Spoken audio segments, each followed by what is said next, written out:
SM Store, amanah dalam muamalah.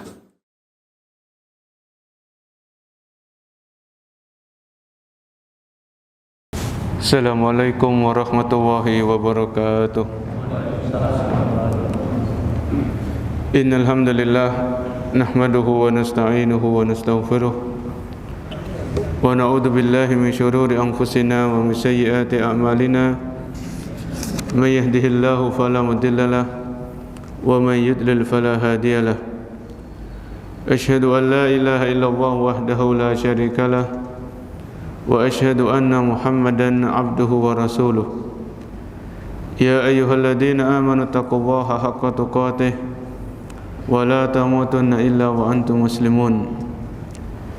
Ya ayyuhan nasu taqu rabbakum alladzi khalaqakum min nafsin wahidah wa khalaqa minha zawjaha wa batha minhuma rijalan katsiran wa nisaa'a wattaqullaha alladzi tasaaluna bihi wal arham inna Allaha kana 'alaikum raqiba.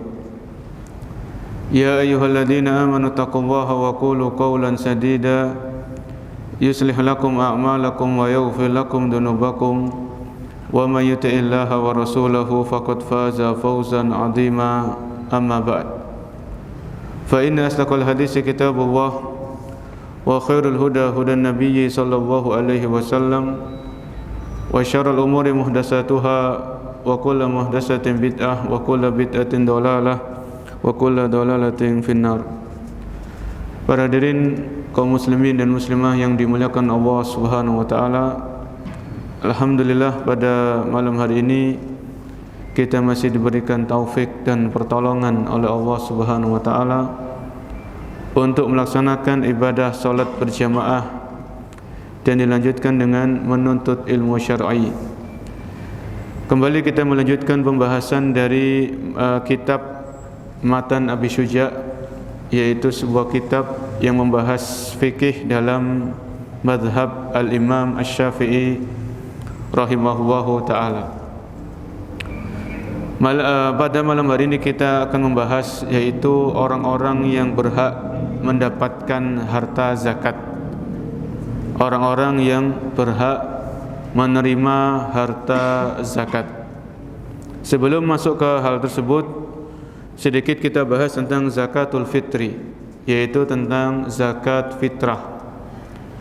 Di sini penulis mengatakan, Al-Imam Abu Syuja' rahimahullah mengatakan, wa tajibu zakatul fitri bisalasati asya'a, dan diwajibkan seorang muslim dan muslimah membayar zakat fitrah dengan 3 syarat, atau syarat wajibnya zakat fitrah itu ada 3, yaitu yang pertama al-Islam.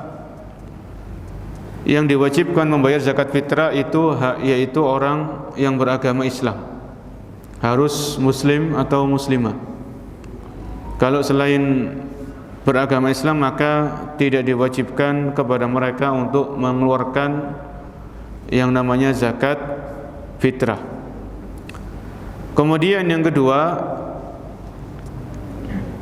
wa wihuru bisyamsi min akhiri yaumin min syahri Ramadan. Syarat yang kedua adalah terbenamnya matahari di hari terakhir dari bulan suci Ramadan.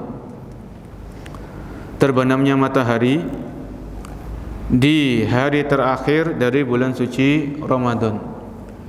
Jadi dalam mazhab Syafi'i, waktu yang paling afdal, waktu yang paling utama untuk menunaikan zakat fitrah itu ketika malam takbiran. Jadi lihat kita tunggu pengumuman dari pemerintah dulu. Misalnya pemerintah mengumumkan bahwasanya hilal sudah terlihat, maka sudah kita siap-siap membayar zakat fitrah. Kita keluarkan, ya, bayarnya yaitu di malam takbiran, malam 1 Syawal, ya, malam 1 Syawal. Ini dalam mazhab al-Imam Asy-Syafi'i sebagaimana penjelasan dari beliau. wa bi hurubi syamsi min akhiri yaumin min syahri Ramadan. Ini yang kedua. Kemudian yang ketiga, walaupun kalau di madhab-madhab yang lain itu dibolehkan. Misalnya hari ke-28, hari ke-29 itu sebetulnya sudah boleh untuk membayar zakat fitrah, ya. Hari ke-28 atau hari ke-29 itu sudah diperbolehkan. Tapi ya jangan hari ke-21, 22 ini terlalu dini para jemaah. Terlalu apa ya? Terlalu tergesa-gesa. Ya minimal ya 28, 29 paling bagus ya ketika malam 1 Syawal. Ya kita keluarkan zakat fitrah yang telah Allah wajibkan kepada kita semuanya. Kemudian yang ketiga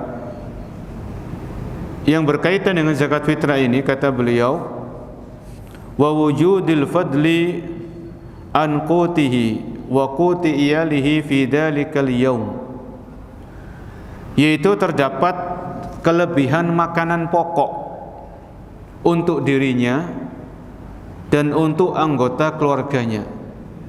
Jadi orang itu diwajibkan zakat fitrah kalau dia memiliki kelebihan makanan pokok pada malam Idul Fitri untuk dirinya dan untuk anak istrinya, termasuk kedua orang tuanya. Jadi misalnya seorang muslim, dia kepala keluarga, seorang bapak, ya seorang suami pastinya, dia punya istri, punya anak. Kemudian dirinya cukup di malam Idul Fitri itu dia punya puluhan kilo beras, puluhan kilo ya. Ini kan lebih dari cukup itu. Ya. Lebih dari cukup. Maka keluarkan zakat fitrah untuk orang ini sendiri, kepala keluarga, seorang suami, kemudian dia mengeluarkan zakat untuk istrinya, dia mengeluarkan zakat untuk anaknya. Anaknya jumlahnya berapa, maka dibayarkan zakat oleh si bapak ini, si kepala keluarga ini.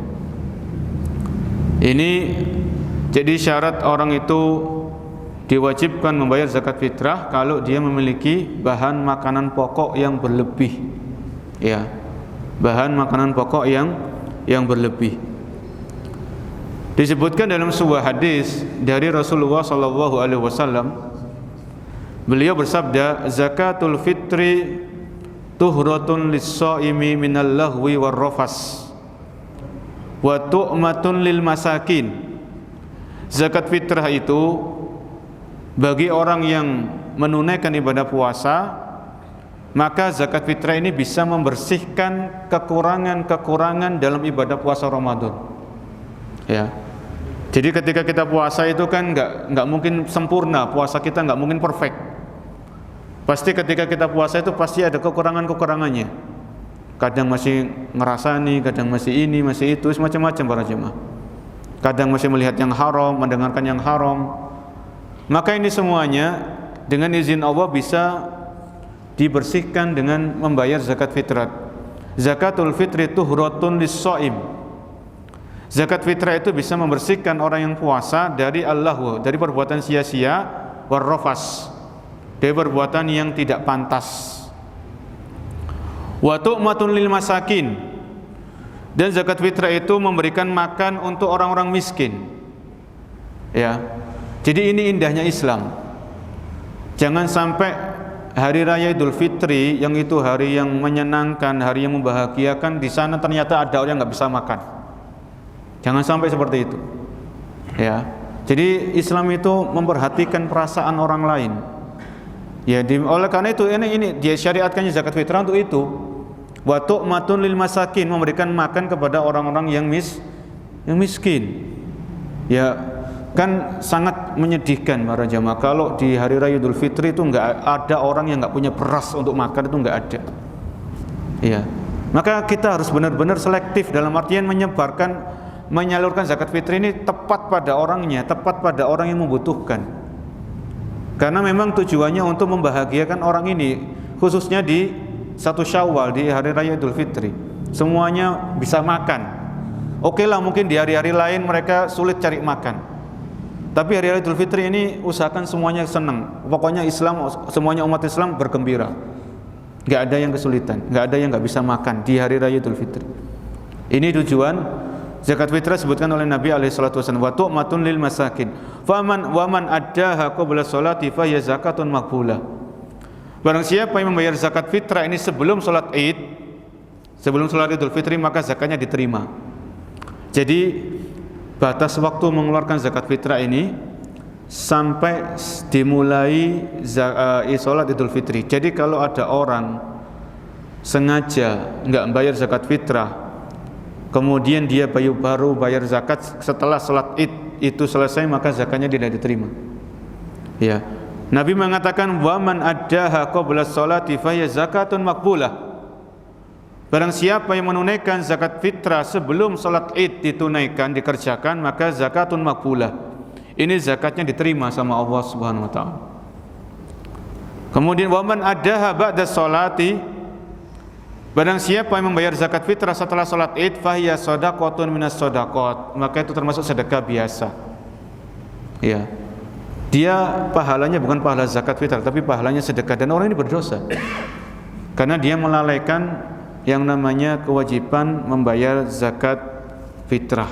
Ya, ini diantara sabda Nabi berkaitan dengan zakat fitrah, yaitu membersihkan orang yang puasa dan memberikan makan kepada orang-orang yang miskin. Disebutkan oleh Imam Muslim, wa yuzakki an nafsihi wa amman talzamuhu nafaqatuhu minal muslimina sa'an min quti baladi. Ya, maka yang membayar zakat fitrah ini, kalau orang itu punya istri dan anak, ini seorang suami, seorang kepala keluarga ini membayarkan. Jadi dia bayar untuk dirinya sendiri, dia bayar untuk istrinya, dia bayar untuk anak-anaknya. Ya, kalau anak-anaknya ini belum mampu cari nafkah sendiri, kalau anaknya sudah mandiri, sudah cari nafkah sendiri, ya sudah, enggak usah dibayarkan lagi.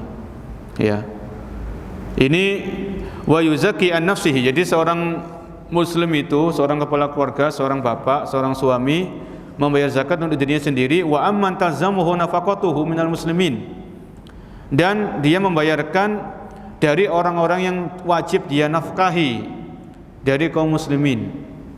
Ya, kalau kita punya orang tua kita nggak kerja, ya nggak dapat pensiunan juga, maka kita bayarkan zakat fitrah untuk kedua orang tua kita. Ini kewajiban bagi seorang anak seperti itu, karena seorang anak wajib menafkahi orang tuanya yang nggak mampu lagi bekerja. Ya, so'an min quti baladi, itu satu sok dari makanan pokok di negerinya. Kalau di negeri kita beras, ya pakai beras. Jangan bayar zakat fitrah pakai uang. Ya, di zaman Nabi SAW uang ada atau tidak? Ada, dinar, dirham itu ada. Tapi Nabi enggak menyarankan, enggak ngasih masukan supaya bayar zakat itu dengan dinar, dengan dirham, enggak ada. Padahal waktu itu mata uang itu ada. Nabi memberikan tuntunan zakat fitrah itu dengan makanan pokok. Ya, dengan makanan pokok di negeri itu apa? Kalau kita bayar pakai uang itu kita serahkan ke panitia, dan panitia beli beras dengan uang itu. Jadi kita bawa uang, nanti sama panitia itu dibelikan beras di waktu itu juga. Jadi kita bayarnya pakai beras. Ya, kita bayar pakai beras. Nanti kita sampaikan, salurkan berupa beras, entah sama orang miskin itu dijual lagi, itu urusan mereka. Yang penting kita melalui membayar zakatnya sesuai dengan aturan dan tuntunan Rasul alaihi salatu wassalam. Ya. Wa qadratuhu khamsatu artalin wa sulusun bil Iraq. Intinya satu sok itu ya kurang lebih 2,5 kilo. Mau hati-hati, 3 kilogram per jiwa itu lebih hati-hati dan lebih menenteramkan. Satu orang 3 kilogram beras, ya, 3 kilogram beras. Ya, mungkin ada yang mengatakan kalau bisa berasnya itu sama dengan yang kita makan sehari-hari. Kalau perlu lebih bagus daripada yang kita makan sehari-hari. Ini beras atau kualitas berasnya seperti itu.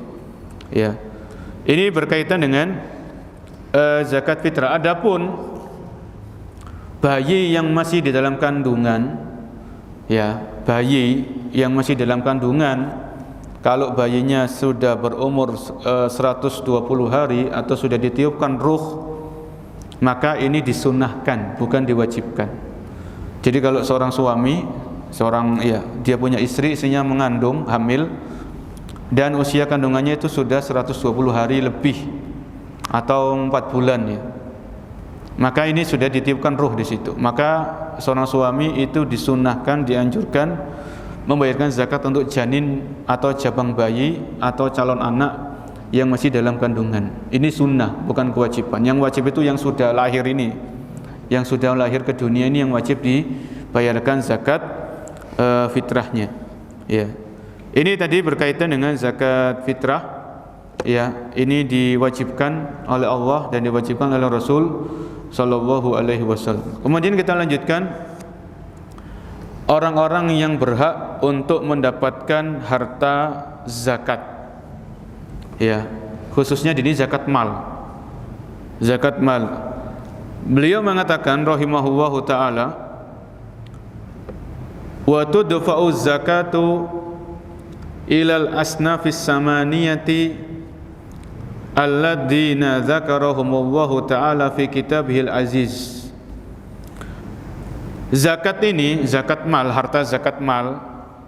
Jadi kalau kita kemarin kan sudah bahas zakatnya emas itu katakanlah 85 gram emas murni berlalu selama 1 tahun, maka keluarkan zakatnya 2,5%. Maka kita kemana ini? Bayarnya kemana? Kita kasihkan ke siapa harta zakat ini? Maka hal ini sudah ditentukan oleh Allah Subhanahu wa taala dalam Al-Qur'an, yaitu di surat At-Taubah ayat ke-60. Ya, siapa saja gerangan yang itu mereka berhak memperoleh mendapatkan harta zakat. Ya, Allah sebutkan di ayat ke-60 dari surat At-Taubah, yaitu firman Allah Subhanahu wa taala, innamas shadaqatu, sesungguhnya harta zakat. Sedekah di sini maksudnya zakat pada jemaah. Innamas shadaqatu lil fuqara'i, yaitu untuk orang-orang fakir. Ini yang pertama, lil fuqara, wal masakin, dan untuk orang-orang miskin. Ini kelompok yang kedua. Wal amilina 'alaiha, dan orang-orang yang bekerja atau mengurusi zakat. Ya, orang-orang yang bekerja untuk mengurusi zakat. Wal amilina 'alaiha. Ini kelompok yang ketiga. Kemudian yang keempat, wal mu'allafati qulubuhum. Ya, orang-orang yang diharapkan lunak hatinya. Wal mu'allafati qulubuhum, orang-orang yang diharapkan lunak hati. Jadi mu'allaf itu bukan identik dengan orang yang baru, orang kafir masuk Islam. Itu memang sebagian mengatakan mu'allaf, tapi bukan identik dengan itu. Kalau dalam ayat ini mu'allafa qulubuhum, orang-orang yang diharapkan hatinya itu lunak. Nanti akan kita bahas sedikit tentang mu'allaf qulubuhum. Ini kelompok yang keempat. Yang kelima, wa fir riqab, yaitu untuk orang-orang yang budak, supaya mereka bisa merdeka, bisa bebas, maka dikasih harta zakat supaya mereka bisa menebus kepada tuannya, akhirnya dia manusia yang bebas, tidak lagi jadi budak. Wa fir riqab. Ya. Kemudian ini yang kelima. Yang keenam, wal gharimin. Ya, dan orang-orang yang menanggung hutang. Ya, orang-orang yang kakean hutang, yang enggak bisa membayar hutang, ini kasih harta zakat supaya dia bisa melunasi hutangnya. Wal gharimin. Ini yang keenam. Kemudian wa fi sabilillah, dan orang-orang yang berjuang di jalan Allah. Ini kelompok yang ketujuh, wa fi sabilillah. Ya, orang-orang yang berjuang, orang-orang yang berjihad menegakkan agama Allah Subhanahu wa taala, menolong Islam. Ini kelompok yang ketujuh. Dan kelompok yang terakhir, yaitu yang kedelapan, benis sabil, yaitu orang-orang yang dalam perjalanan dan kehabisan bekal. Ya, ibni as-sabil, orang dalam perjalanan kehabisan bekal atau bekalnya dicuri sama orang. Ya, dibegal, naudzubillah. Akhirnya orang ini enggak punya apa-apa. Dan dia safar. Wala ATM enggak ada, handphonenya enggak ada, enggak bisa menghubungi siapa-siapa. Maka di sini dia berhak mendapatkan harta zakat. Kemudian Allah tutup firman-Nya ini At-Taubah 60 dengan redaksi, yaitu Allah mengatakan wa berfirman faridatan minallah, Dan ini adalah kewajiban yang telah Allah tegakkan, Allah perintahkan, faridatan minallah. Jadi jangan diotak-atik. Ini 8 kelompok ini nggak bisa diotak-atik. Harus seperti itu. Ya. Ini Allah tegaskan faridat, di akhir-akhir ayat ini Allah mengatakan seperti faridatan minallah. Ini Allah wajibkan seperti itu. Jangan diotak-atik lagi. Ini 8 kelompok seperti ini sampai hari kiamat seperti ini terus. Kemudian Allah mengatakan wallahu alimun hakim. Dan Allah Maha mengetahui siapa yang berhak mendapatkan zakat. Orang ini benar-benar fakir atau pura-pura fakir itu Allah Maha tahu. Jadi jangan orang itu fakir padahal dia enggak fakir. Wallahu alim, Allah mengetahui keadaan seseorang. Hakimun, dan Allah Maha bijaksana. Ketika Allah menetapkan zakat ini untuk 8 kelompok, itu Allah Maha bijaksana. Allah Maha mengetahui apa yang terbaik untuk seorang hamba dunia dan akhirat. Hakim ini Maha bijaksana. Jadi dalam bahasa lain itu Allah enggak ngawur ketika menentukan 8 kelompok ini, bukan ngawur, tapi itu semuanya dengan kebijaksanaan dan keadilan yang penuh dari zat yang Maha menciptakan, yaitu Allah Subhanahu wa taala. Baik, kita bahas dari 8 kelompok ini tadi. Allah sebutkan yang pertama kali 1 dan 2 adalah al-fuqara wal masakin. Ya. Orang-orang fakir dan orang-orang miskin. Ya. Haula yu'tawna minaz zakati lidaf'i daruratihim wa hajatihim. Orang-orang fakir dan miskin sehari-hari. Apa perbedaan antara fakir dan miskin? Ya. Segimana perbedaannya antara fakir dan miskin? Wal farqu bainal fuqara'i wal masakin annal fuqara'a asyaddu hajatan. Orang fakir itu lebih butuh, lebih parah keadaannya daripada orang miskin. Ya. Oleh karena itu Allah sebutkan kelompok yang pertama kali itu orang-orang fakir. Jadi orang fakir itu keadaan sehari-hari ya, itu lebih parah. Bahasa Jawa itu lebih ngenes, ya, lebih sengsara mungkin ya, dari orang miskin. La yajidul wahidu minhum ma yakfihi wa a'ilatihi linisfis sana. Bahkan orang itu dikategorikan orang fakir kalau dia tidak bisa mencukupi kebutuhan dirinya dan keluarganya selama setengah tahun. Ya. Jadi ada para jemaah orang fakir itu seperti itu. Ya, jangankan setengah tahun, sehari-hari aja dia nggak bisa. Untuk cari makan itu susah. Maka orang seperti ini perlu dapat kasih zakat. Ya. Linis fisan.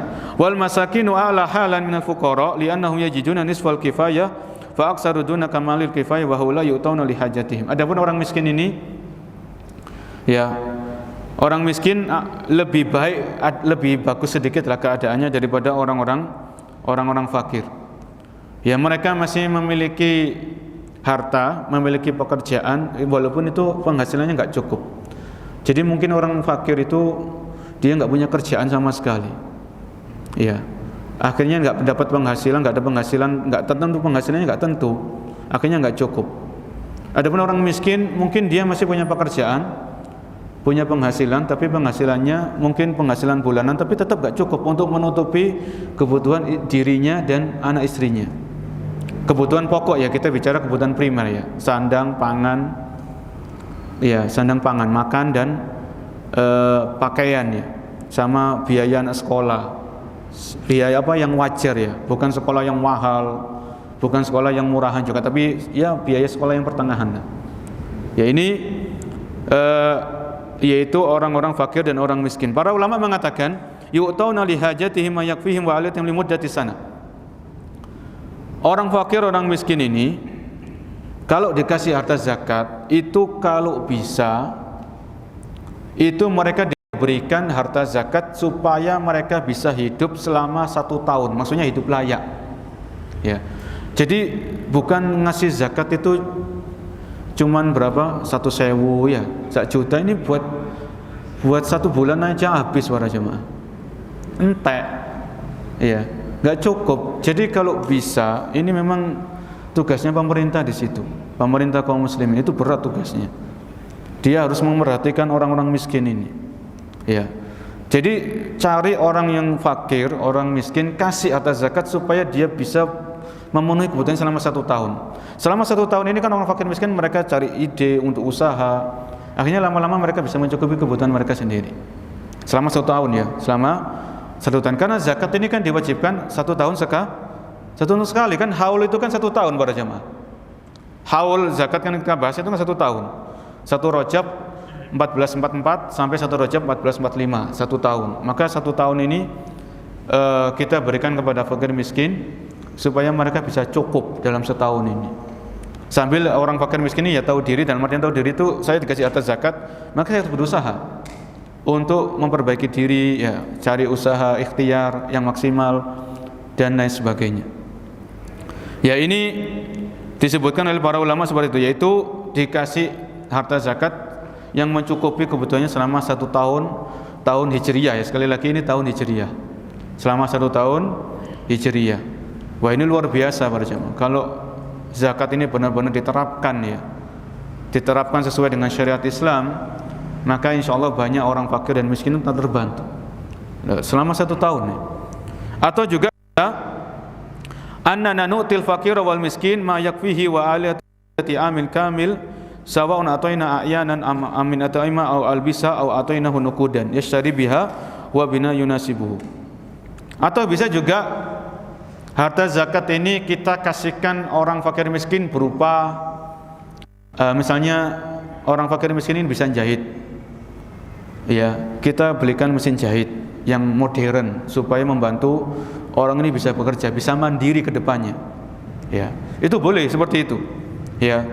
Atau pokoknya benar-benar harta zakat ini dikerahkan untuk fakir miskin, baik itu berupa belikan makanan atau berikan pakaian atau berikan uang tunai atau belikan sesuatu yang mereka bisa cari duit dengan sesuatu itu tadi, alat-alat jahit ya, atau mesin fotokopi misalnya, belikan supaya orang ini bisa mandiri nanti ke depannya. Kalau orang fakir miskin ini dibantu dengan harta zakat, dengan izin Allah dia bisa mandiri, akhirnya nanti dia kalau sudah kaya dia membantu saudaranya yang lain yang fakir miskin. Seperti itu. Ya. Seperti ini berkaitan dengan fakir dan miskin.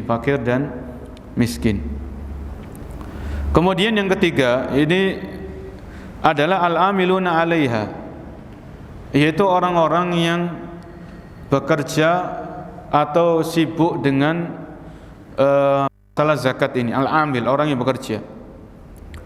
Ay alladzina lahum wilayatun 'alaiha min qibali ulil amr. Yang dimaksud dengan amil di sini yang berhak mendapatkan zakat itu adalah amil zakat yang ditunjuk oleh pemerintah kaum muslimin. Ya. Jadi pemerintah misalnya melalui Menteri Agama itu menunjuk orang ini jadi pegawai zakat. Ya. Dan pegawai zakat ini kalau kita merujuk kembali ke 14 abad yang lalu di zamannya Nabi SAW dan para sahabat, pegawai zakat itu bukan diam di tempat, longgo ASEAN pakai AC, ya. Tapi pegawai zakat itu jemput bola, ya. Dia mengaudit, oh ini orang ini Islam, dilihat hartanya, dicek para jamaah, dihitung, dibantu ngitung. Setelah dihitung, dibantu cara mengeluarkan zakatnya gimana. Itu baru namanya amil yang berhak mendapatkan harta zakat. Walaupun orang ini orang kaya, karena dia mengerahkan waktunya untuk ngurusi zakatnya orang-orang muslim, maka dia waktunya ini dihargai, maksudnya dikasih dikasih penghargaan, kasih harta zakat di situ. Walaupun amilnya ini orang kaya ya, orang cukup lah, bukan orang fakir miskin. Tapi ya itu, kalau amil itu bukan duduk-duduk tok, ya nunggu orang datang menyerahkan zakatnya, bukan seperti itu, tapi harus bergerak. Banyak kaum muslimin yang mereka kaya raya tapi belum tahu tentang zakat, atau tahu tentang zakat tapi bingung cara menghitungnya gimana. Wah, itu kan perlu jemput bola, perlu bergerak. Jangan cuma duduk-duduk tok nunggu, ya siapa yang mau. Bisa jadi sana pasti banyak orang awam, orang yang jauh dari agama, jauh dari ajaran Islam, ya, dan lain sebagainya. Jadi kalau amil itu bergerak, dia jemput bola, insya Allah banyak kok orang-orang muslim itu yang mau bayar zakat, dan mereka dibantu cara ngitung zakatnya, itu insya Allah masih banyak orang-orang Islam yang punya hati nurani yang lurus, yang beriman akan adanya hari akhir, dia takut kepada Allah, itu masih banyak seperti itu. Ya, baru di situ dia baru dapat gaji dari zakat kalau dia melakukan hal seperti itu tadi. Taib. Ini tadi namanya al-amil. Ya, al-amil. Kemudian yang keempat, wal muallafati qulubuhum. Orang-orang yang diharapkan hatinya itu lunak. Maksudnya apa sih? Wa humul ladzina yu'tuna li ta'lifihim alal Islam. Imma kafirun yurja islamu. Jadi orang yang diharapkan lunak hatinya itu misalnya begini, ada orang kafir, orang non muslim. Kafir ya atau non muslim kan sama ya. Orang ini miskin. Ya, orangnya enggak punya. Kira-kira kalau kita kasih zakat orang ini mau masuk Islam, itu yang kita utamakan. Yang namanya mu'allafa qulubuhum. Ya. Orang yang diharapkan kalau orang ini masih kafir non muslim, kalau dikasih zakat dia mau masuk Islam. Maka itu luar biasa para jemaah pahalanya. Kalau ada orang masuk Islam melalui diri kita itu pahalanya luar biasa para jemaah. Kalau ada orang masuk Islam melalui perantara diri kita, Allah yang ngasih hidayah, itu yakin Allah yang ngasih hidayah, tapi melalui perantara kita. Ya, kita punya harta, kita wajib zakat, kita keluarkan zakatnya. Ternyata di sana ada orang-orang kafir non muslim. Ya, dia hidupnya enggak punya, kita bantu dengan harta zakat, akhirnya dia masuk Islam. Ya, kita enggak memaksa mereka masuk Islam karena enggak boleh memaksa orang masuk Islam, enggak boleh. Tapi kita bayarkan zakat supaya mereka tertarik dengan Islam. Oh, Islam itu indah, Islam itu luar biasa, Islam itu rahmatan lil alamin. Akhirnya mereka masuk Islam dengan tanpa paksaan dari diri kita, tapi karena kerelaan hati, keridhaan hati, kelapangan hati dari diri mereka sendiri. Ini namanya mu'allafa qulubuhum. Atau wa imma muslimun nu'tihi li taqwiyatil iman fi qalbi. Atau ada orang Islam, ini sudah masuk Islam, orang sudah masuk Islam, tapi orangnya mungkin enggak sholat, ya enggak puasa Ramadan, alasannya kerja. Akhirnya coba orang ini sudah Islam, KTP-nya Islam, coba kita kasih zakat. Mungkin dengan dikasih zakat orang ini nanti tergerak untuk komitmen dengan ajaran agamanya. Ya sholat ya sholat, puasa Ramadan ya puasa Ramadan. Itu ada.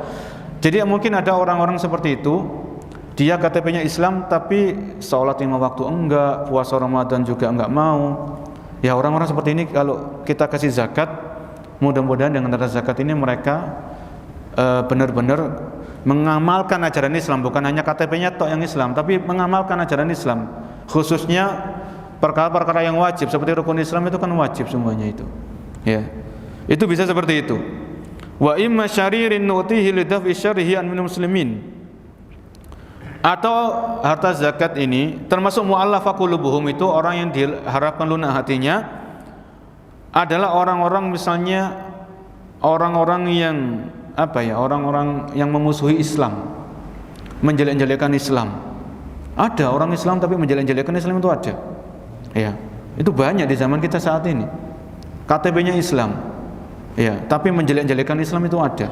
Coba mereka kasih zakat supaya mulutnya diam, enggak menjelek-jelekan Islam lagi. Supaya mulutnya diam. Oh, Islam ini agama satu-satunya agama yang diridhoi sama Allah Subhanahu wa taala. Inna dina indallahil Islam. Ya, lah kok bisa ada orang Islam menjelek-jelekan Islam, itu kan ya, kok bisa ada orang seperti itu di zaman kita saat ini. Ya, coba mereka dikasih zakat supaya diam mulutnya, supaya tidak mengolok-olok Islam, menghinakan Islam dan sebagainya. Ya, kasih zakat itu bisa supaya orang Islam itu terlepaskan dari keburukan mereka. Ya, ada orang Islam tapi ngajak kepada LGBT, kok bisa seperti itu? Padahal LGBT jelas-jelas haram sampai hari kiamat. Ya, maka ini harus mungkin mereka kasih zakat supaya hatinya kembali kepada Islam yang murni sesuai dengan Al-Quran dan Sunnah dan pemahaman para sahabat Nabi Sallallahu Alaihi Wasallam. Ya, taib. Ini yang itu termasuk mu'allafa qulubuhum seperti itu ya. Jadi mu'allafa qulubuhum itu misalnya ada orang kafir, orang non muslim, dia miskin, kasih harta zakat, dengan itu mungkin dia bisa masuk Islam. Atau orang Islam tapi lemah imannya, lemah agamanya, kualitas agamanya lemah, ya, yang wajib banyak yang tinggalkan, kasih zakat. Mudah-mudahan dengan itu dia bisa istiqomah di atas ajaran Islam. Ya. Atau orang-orang yang mengolok-olok Islam, menghina Islam, melecehkan Islam, syariat Islam dilecehkan, kasih zakat supaya mereka tidak lagi mengolok-olok atau merendahkan ajaran atau syariat Islam yang mulia ini. Ini namanya mu'allafah qulubuhum ya. Jadi kita punya gambaran orang mu'allafah qulubuhum itu seperti itu kayak. Kemudian yang berikutnya adalah wal mu'allafati qulubuhum wa fir riqab ya, dan budak insyaallah di zaman kita sudah tidak ada lagi perbudakan ya. Seandainya nanti ada perbudakan lagi maka ayat ini tetap berlaku, ayat ini tetap berlaku sampai hari kiamat. Wa fir riqab ya. Jadi kalau zaman dulu itu ada perbudakan, maka ini Islam mengajarkan kita untuk membebaskan orang dari perbudakan ya. Jadi kalau ada harta zakat terkumpul, maka cari dengan harta zakat supaya tuannya itu mau membebaskan si budak ini ya. Atau misalnya dulu ketika di zaman Nabi SAW dan para sahabat itu ada orang Islam ditawan sama orang kafir. Ketika perang jihad itu ada orang Islam ditawan sama orang kafir, ditawan jadi tawanan, maka kita bayar dengan harta zakat supaya orang Islam ini dibebaskan dari tawanan orang-orang kafir. Itu bisa dengan harta zakat ya, dengan harta zakat. Ini tentang riqab ya, tentang riqab. Kemudian wal gharimin, dan orang-orang yang punya utang ya, wal gharimin, dan orang-orang yang punya utang. Wah, ini senang kalau orang-orang punya utang ini ya, kasih harta zakat dia bebas dari utangnya, kan senang para jamaah. Jadi syariat Islam ini kalau diterapkan itu akan menimbulkan kebahagiaan dunia sebelum kebahagiaan di akhirat ya.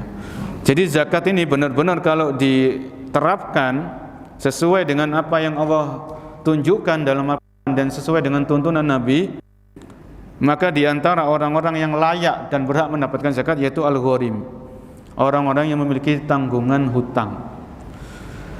Orang-orang yang punya tanggungan hutang itu bisa jadi seperti ini ya. Jadi ada dua kelompok yang berseteru ya. Misalnya di sebuah daerah suku ini sama suku ini saling sering tukaran ya. Akhirnya ada orang, wis jangan bertengkar terus, saya damaikan kalian, saya kasih uang sekian, tak kasih uang sekian. Akhirnya dua kubu ini berdamai. Tapi orang ini akhirnya nanggung hutang karena untuk mendamaikan dua kelompok yang sedang berseteru. Maka orang yang punya hutang karena mendamaikan dua kelompok, maka orang ini layak dapat zakat karena uangnya dikeluarkan untuk mendamaikan dua kelompok ya. Maka ini boleh seperti itu ya. Ini termasuk wal gharimin, yaitu orang-orang yang menanggung beban hutang. Atau al gharimu li nafsih, atau orang-orang yang hutang karena kebutuhan hidupnya ya. Alladzi istadana li nafsihi liyadfa'u fi hajatihi ya. Jadi ada orang-orang yang memang hutang itu untuk kebutuhan, bukan untuk gaya hidup, kan beda para jemaah. Jadi orang ini hutang karena benar-benar dia butuh ya, anaknya sakit, butuh biaya, akhirnya dia hutang. Maka kalau orang ini memang benar-benar enggak mampu, dia sampai hutang, maka bantu kasih harta zakat supaya dia bisa melunasi atau menutupi hutangnya. Kan kasihan para jemaah kalau orang itu mati ninggalkan hutang. Pernah kita bahas ya, Nabi SAW itu enggak mau menyolati orang yang mati tapi ninggalkan hutang. Bukan berarti orang ini kafir, tidak, tapi Nabi ingin memberikan pelajaran bahwasanya hutang ini bukan perkara yang sepele ya. Jadi kalau ada orang-orang yang berhutang dan kita mau mengeluarkan zakat kita setelah kita tahu kewajiban zakat, maka kita bayarkan hutangnya walaupun itu keluarga kita. Jadi begini, memberikan harta zakat itu boleh selama bukan orang yang wajib kita nafkahi. Jadi kalau kita zakat kita kasihkan ke istri kita itu enggak boleh, karena istri wajib dinafkahi. Anak juga sama, kita kasih zakat kepada anak-anak kita itu enggak boleh, karena anak ini masih dipakai ya. Jadi harta zakat itu boleh diserahkan kepada kerabat kita ya. selama mereka orang-orang yang tidak wajib kita nafkahi. Jadi jangan kita berpikiran yang jauh dulu ya. Mungkin kita punya kakak, punya adik, punya sepupu, misanan, ya punya mertua, kakak ipar, adik ipar, bibi, paman. Jangan-jangan mereka fakir miskin, maka bantu mereka. Jangan-jangan mereka punya utang, bantu mereka lunasi utang mereka dengan harta zakat kita. Itu luar biasa. Ya, di satu sisi itu ada nilai silaturahminya, satu sisi kita membantu beban kehidupan mereka dengan harta zakat yang kita bayar. Ya, selama itu kan yang namanya kakak adik, sepupu, bibi, paman ini kan nggak wajib kita nafkahi, nggak wajib. Yang wajib itu istri, anak sama kedua orang tua, itu yang wajib kita nafkahi. Ya, kita nafkahi itu istri, anak dan kedua orang tua. Kalau orang tua kita memang nggak mampu, itu yang wajib dinafkahi. Makanya nggak boleh kita bayarkan zakat ke mereka orang ini. Ya, nggak boleh. Taib, ini kembali kepada al-gharim tadi ya. Orang-orang yang terlilit hutang, mereka boleh mendapatkan atau menerima harta zakat untuk melepaskan diri dari belenggu-belenggu hutang. Ya, dari jeratan-jeratan hutang. Ya. Jadi orang ini diberikan zakat supaya dia bisa menutupi hutang-hutangnya, ya, supaya dia bisa memenuhi hutang-hutangnya. Kemudian kalau sudah hutangnya tertutup, ya sudah, maka dia tidak lagi berhak mendapatkan harta zakat. Yang ketujuh, fi sabilillah, yaitu orang-orang yang berjuang di jalan Allah Subhanahu wa taala, berjihad di jalan Allah, membela agama Allah Subhanahu wa taala. Ya. Ini fisabilillah ya, di jalan Allah Subhanahu wa taala. Karena sudah masuk waktu Isya, kita dengarkan azan dulu. Kemudian kita lanjutkan sedikit. Masih ada dua kelompok ya, fisabilillah sama wabnis sabil. Kita dengarkan azan dulu para jamaah yang dimuliakan Allah Subhanahu wa taala.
Baik, kita lanjutkan sedikit, yaitu tentang wa fisabilillah, yaitu orang-orang yang berjihad, berjuang di jalan Allah. Termasuk fisabilillah di sini adalah para penuntut ilmu.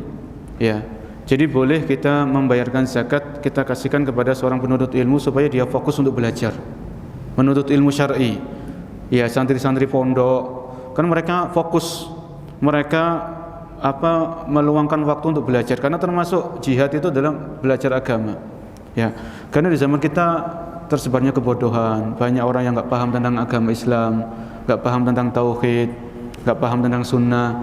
Maka jangan dikira para penuntut ilmu mereka tidak berjihad, mereka berjihad di jalan Allah Subhanahu Wa Taala. Karena termasuk berjihad adalah dengan mempelajari ilmu syar'i. Setelah belajar maka mengajarkan ilmunya kepada umat, supaya umat itu paham tentang ajaran Islam yang disampaikan oleh Rasul Sallallahu Alaihi Wasallam. Jadi nama fisabilillah seperti itu ya, fisabilillah orang-orang yang berjihad, ya berperang di jalan Allah, termasuk juga dalam hal ini adalah para penuntut ilmu. Jadi enggak boleh harta zakat itu untuk membangun masjid, enggak boleh. Atau membangun panti asuhan, itu tidak boleh seperti itu. Ini bukan termasuk fisabilillah. Bukan termasuk fisabilillah.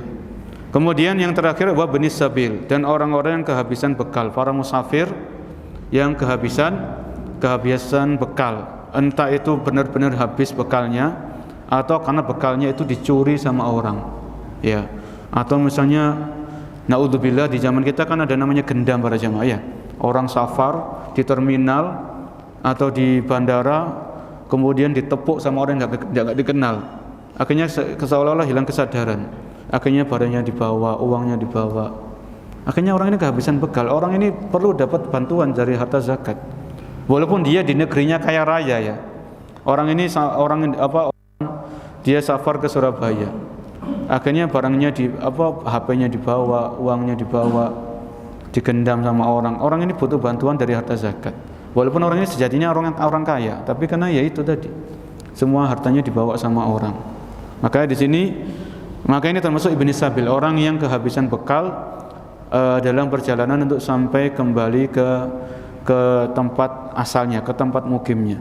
Ya, ini tadi berkaitan dengan 8 golongan yang jelas-jelas dengan tegas Allah sebutkan dalam Al-Qur'an, maka jangan dirubah-rubah. Sebagaimana yang telah Allah, maka jangan kita rubah-rubah, kita membayarkan zakat sesuai dengan ketentuan yang disebutkan oleh Allah dalam Al-Qur'an. Adapun di pertemuan kemarin ada pertanyaan. Sebelum ada pertanyaan sekarang ini, kalau ada orang baru sadar tentang kewajiban zakat, ya, maka itu tetap dikodok para jemaah. Saya baca fatwa para ulama, jadi mungkin beberapa tahun yang lalu sebetulnya kita sudah wajib zakat, tapi kita baru paham tentang zakat setelah pertemuan mata Nabi Syuja ini. Maka tahun-tahun yang lalu itu harus dikodok, ya. Maka kira-kira saja harta saya sampai nisab itu mungkin tahun 1440 Hijriah, berarti 4 tahun yang lalu. Maka setiap tahun keluarkan 2,5%. Dikalikan sekarang 1444 dikalikan 4, berikan kepada orang yang berhak, 8 golongan ini tadi, ya. Karena zakat ini yang pertama haknya Allah Subhanahu Wa Taala, karena Allah yang perintahkan, ya. Sama haknya fakir miskin. Kalau kita nggak bayar zakat karena keteledoran kita, karena kita nggak tahu, oke lah kita taubat. Taubat ini hubungan kita dengan Allah Subhanahu Wa Taala, Allah ampuni kita. Tapi hak fakir miskin nggak akan jatuh, harus tetap bayar zakat. Di tahun-tahun yang lalu yang kita lalai, kita nggak tahu, kita nggak paham, kemudian kita sudah belajar, maka tunaikan zakat-zakat di tahun-tahun yang lalu. dan nggak akan gugur kewajiban ini. Ya. Jadi ini berkaitan dengan pertemuan yang lalu, ada yang bertanya bagaimana kalau orang itu baru paham tentang zakat saat ini, apakah yang lalu-lalu itu diqodok? Ya, jawabannya diqodok. Diperkira-kirakan saja. Taubat kepada Allah, minta ampun kepada Allah, istighfar, kemudian tunaikan harta zakat yang tertunda kemarin karena kita nggak tahu, kemudian perbaiki diri dengan banyak-banyak sedekah. Ya. Karena keburukan itu kan bisa ditutupi dengan kebaikan-kebaikan. Wa'ad bi'is-sayyi'atal hasanata tamhuha, dan iringilah keburukan dengan kebaikan. Itu yang saya baca dari fatwa para ulama. Mungkin pada pertemuan ini ada yang mau bertanya atau yang menambahkan berkaitan dengan 8 golongan yang disebutkan oleh Allah dalam Al-Quran, yang mereka ini adalah orang-orang yang berhak atau layak mendapatkan harta zakat. Iya, silakan. Assalamualaikum warahmatullahi wabarakatuh. Wassalamualaikum. Harta apa yang memiliki kewajiban zakat? Iya, harta apa yang wajib dikeluarkan zakatnya ini diantaranya adalah emas, perak, uang tunai, ya. Kemudian perdagangan kalau sudah sampai nisabnya, itu diantara hal-hal yang wajib untuk dizakati. Adapun rumah, mobil yang kita pakai sehari-hari itu tidak wajib dikeluarkan zakatnya. Jadi kita pakai nisabnya emas ya. Jadi kalau punya uang tunai misalnya kita punya uang tunai 85 juta, selama 1 tahun itu enggak berkurang bahkan bertambah. Misalnya sekarang ini tanggal katakanlah 19 Jumadil Akhir, kita punya uang 85 juta, maka tunggu sampai 19 Jumadil Akhir tahun berikutnya. Kalau 85 juta ini enggak berkurang bahkan bertambah kok 100 juta, maka keluarkan dari 100 juta tadi. Keluarkan berapa? 2,5%-nya berapa? Berikan kepada orang fakir miskin, atau 8 kelompok tadi mana yang kita ketemui. Insyaallah fakir miskin itu banyak di negeri kita ya. Ya, kita jangan bicara yang lain dulu, tetap yang bicara yang lain itu penting. Orang yang punya utang itu juga banyak di negeri kita. Ya. Jadi seperti itu para jemaah. Kita perlu teliti ya, sebagaimana kita katakan di pertemuan yang lalu, pada asalnya ngitung-ngitung duit itu dilarang. Ya, tercela. Duduk dihitung ya. Tapi khusus masalah zakat memang harus kita hitung harta kita ini. Harus diaudit. Jangan-jangan kita sudah sampai nisab tapi kita nggak sadar, ternyata harta kita sebenarnya sudah sampai nisab. Ya. Kemudian kalau sudah sampai nisab, catat tanggalnya berapa, tanggal hijriahnya. Lihat 1 tahun berikutnya. Ya. Kalau 85 juta nggak berkurang bahkan bertambah, maka nilai yang di 1 tahun itu yang kita keluarkan harta zakatnya. Ya. Jadi seperti itu. Jadi uang tunai termasuk e-money, kalau kita punya uang di e-money itu masuk di zakati juga, dihitung. Jadi memang ini menghitung harta zakat ini perlu ketelitian ya. Kita perlu mengumpulkan deposito emas peraknya, kalau ada logam mulianya itu perlu dihitung semuanya. Ya, kalau kita bingung, saya sarankan tanya langsung kepada ahlinya. Ya, karena ini berkaitan dengan haknya Allah yang perintahkan, berkaitan dengan hak saudara kita sesama muslim yang mereka hidup dalam garis-garis fakir dan garis-garis kemiskinan. Bahkan ada yang punya utang, bingung untuk melunasi utangnya gimana, maka butuh harta zakat.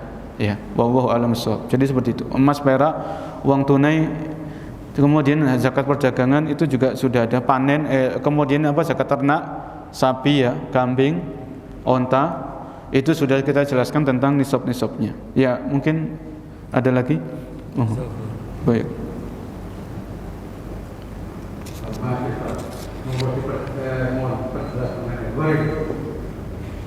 Kalau dimasukkan orang punya utang, banyak orang punya utang, tapi orang yang utang, kadang-kadang orang ini sudah berat, ada punya utang juga, masukkan goreng. Jadi kalau dimasukkan sebagai ingin utang, iya, jadi al-gharim ini adalah orang-orang yang disebutkan orang-orang yang memiliki, orang-orang yang berhutang, ya. Orang-orang yang kesulitan untuk membayarkan hutangnya. Terlepas apakah, yang jelas ini ya, semoga hutang-hutang ini adalah hutang-hutang yang bukan untuk yang haram ya, bukan untuk hal-hal yang maksiat, tapi benar-benar dia berhutang itu untuk hal-hal yang urgen, yang darurat, untuk anak sakit, bayar anak sekolah, ya, atau untuk modal bisnis. Dia biasanya orang itu butuh modal, akhirnya dia berhutang karena dia nggak mau berpangku tangan, dia nggak mau mengharapkan belas kasihan orang lain, akhirnya dia usaha, dia butuh modal, dia berhutang. Maka orang lain terlilit hutang dan kesulitan membayar hutangnya, maka mereka berhak untuk mendapatkan harta zakat. Jadi orang yang berhutang atau terlilit hutang dan kesulitan membayar hutangnya, dan pemerintah tahu akan hal ini, maka mereka wajib untuk mendapatkan, atau mereka layak mendapatkan harta zakat sampai hutangnya dilunasi. Wallahu a'lam shawab. Saya kira cukup nggih. Ini berkaitan dengan zakat. Insyaallah 2 pertemuan saya izin tidak bisa hadir karena safar. Insyaallah setelah 2 pertemuan saya tidak bisa hadir, maka setelah itu kita masuk kepada kitab Siam. Kita membahas tentang puasa. Karena insyaallah setelah 2 pertemuan saya nggak bisa hadir, ini kita masuk bulan Rajab. Sya'ban kan persiapan untuk Ramadan. Maka pas pembahasan matan Nabi Suja, insyaallah kita memasuki kitab Siam. Wallahu a'lam. Bulan berikutnya saya mohon maaf, kita akhiri. Subhanakallah wa bihamdik asyhadu an la ilaha illa anta astaghfiruka wa atubu ilaik. Assalamualaikum warahmatullahi wabarakatuh.